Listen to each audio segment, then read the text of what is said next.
c'est la gaieté qui arrive dans la chambre. Enfiler la blouse rose, pour Béatrice et Stéphanie, c'est se transformer en quelques instants en bonne fée et redonner vie à Mary Poppins et son sac à malice.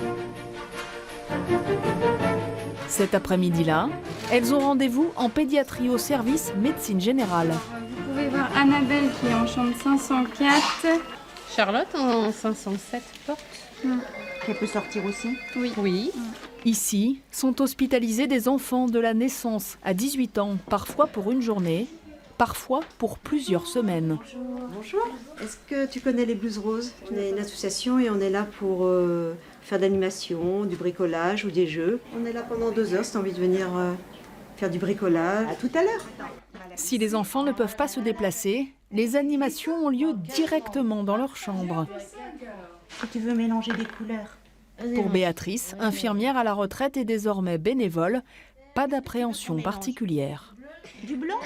Moi j'aime bien aller en chambre aussi, parce qu'on a un rapport vraiment privilégié avec l'enfant. Et parfois on ne peut pas parler, mais tout se passe par le regard.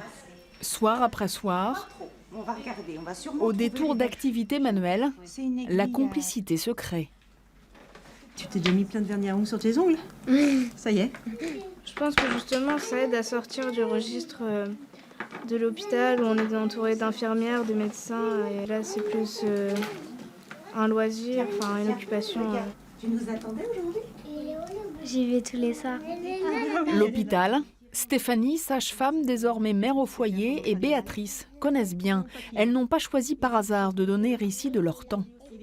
On a des leçons de vie à chaque fois je reviens. C'est vrai que j'en parle souvent à mes enfants. On dit là, on a eu des situations et je sais pas, on arrive dans des chambres, des enfants sont malades, mais on a la famille qui sourit. On apprend beaucoup et on reçoit énormément. Donc, et puis c'est la vie. Hein. On rentre dans une chambre, il n'y a pas toujours le sourire, mais on repart et il y a une ambiance qui s'est créée. On a passé vraiment un moment, je dirais, magique, quand on voit dans le regard de l'enfant et des parents qui sont plus à l'hôpital et qu'ils sont dans leur quotidien. 2 heures de leur temps, donnés aux enfants, une parenthèse enchantée dans un environnement souvent pesant.